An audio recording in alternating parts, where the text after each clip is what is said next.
It was a sunny day in 1966. Jane, Arnna, and Grant Beaumont asked their mom if they could go to the beach. It was just a short walk from their home in Adelaide, Australia. Their mom said yes, but she told them to be back by noon. The kids were excited. They packed their swimsuits, a little money, and headed off to play. But noon came and went, and the kids were nowhere to be seen. At first, their mom thought they might have lost track of time. But as hours passed, she grew worried. She called the police, and soon, everyone was searching for the three siblings. Witnesses said they saw the kids playing near the water.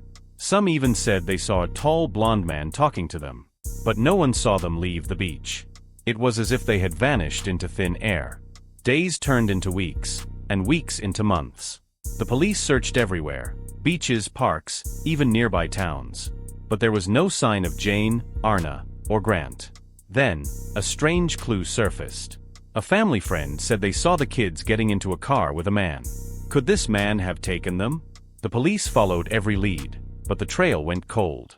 To this day, no one knows what happened to the Beaumont children. Over 50 years have passed, and the case remains unsolved. Some think the kids were taken by someone they knew. Others believe they were victims of a stranger. But one thing is certain, their disappearance changed Australia forever. Laws were made to keep kids safe, and parents became more careful. Yet, the question remains, what really happened to Jane, Arnna, and Grant? The Beaumont case was one of the first in Australia to receive massive media attention. Newspapers, radio, and TV stations covered every detail, turning the story into a national obsession. Some say the media helped keep the case alive, but others believe it may have scared off potential witnesses. Could someone have stayed silent because they were afraid of the spotlight? What do you think happened to the Beaumont children? Share your thoughts in the comments below. Don't forget to like, share, and subscribe to Shadowed Truths for more chilling mysteries. One witness came forward with a crucial clue. They said they saw the children talking to a tall blond man near the beach. He was wearing a blue swimsuit and seemed friendly. The kids were seen laughing and playing with him. But who was this man? Was he a stranger, or did the children know him? The police released a sketch of the man, but no one came forward to identify him. Months later, the Beaumont family received a strange letter. It was from someone claiming to know where the children were. The letter said, "Your kids are safe. They are with me." The family hoped it was a breakthrough, but the letter led to a dead end. The writer was never found, and the children were still missing. Over the years, several suspects emerged. One was a man named Arthur Stanley Brown, a known criminal who had harmed children before. Another was Bevan Spencer Von Einem, a serial killer linked to other crimes in the area.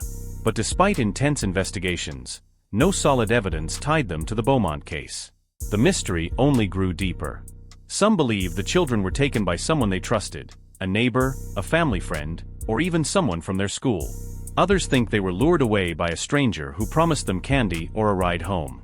But the most chilling theory is that the children are still alive, living under new identities. Could it be possible? Or is the truth far darker than we imagine? In 2013, a man came forward claiming to be Grant Beaumont. He said he had been taken as a child and raised by a new family. DNA tests were done, but they proved he was not Grant. The hope of finding the children alive faded once again.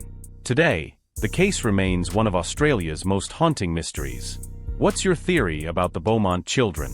Share your thoughts in the comments below. Don't forget to like, share, and subscribe to Shadowed Truths for more unsolved mysteries. In recent years, advances in DNA technology and forensic science have given hope to solving cold cases like the Beaumont children's disappearance. Investigators have revisited old evidence, including clothing, witness statements, and even soil samples from the beach. But despite these efforts, the case remains unsolved. Could there be a clue they've overlooked? In the 1990s, a famous psychic claimed to have a vision about the case. She said the children were buried near an old factory close to the beach. Police searched the area but found nothing. While many dismissed the psychic's claims, some still wonder if there was any truth to her vision. Could the children's remains be hidden in plain sight?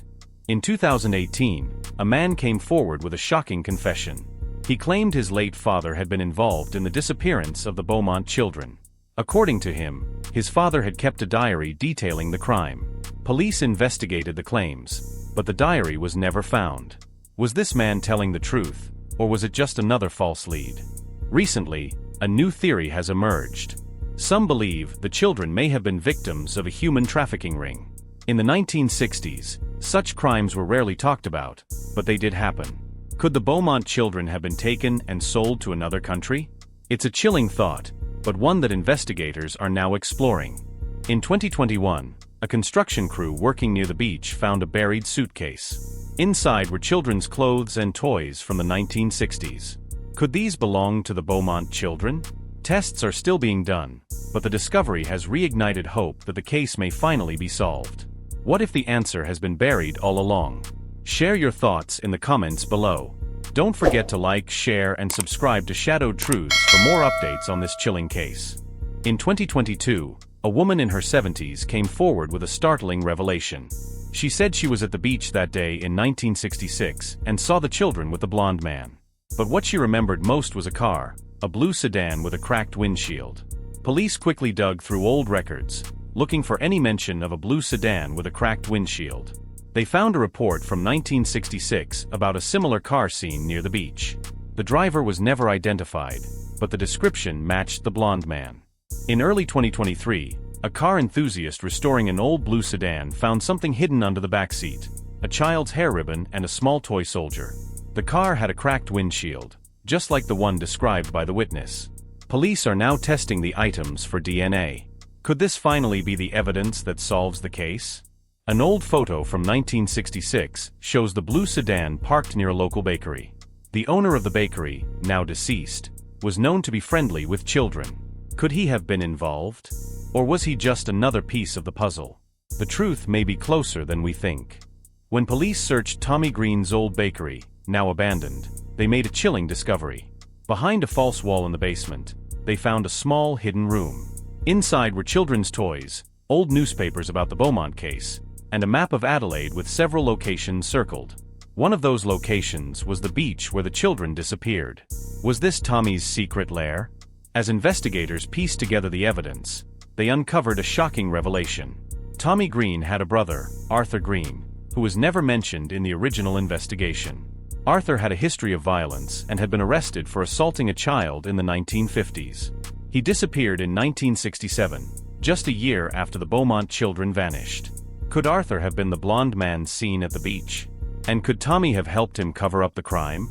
Will the search of Blackwood Forest finally reveal what happened to Jane, Arnna, and Grant Beaumont? Share your thoughts in the comments below. Don't forget to like, share, and subscribe to Shadowed Truths for more updates on this haunting mystery.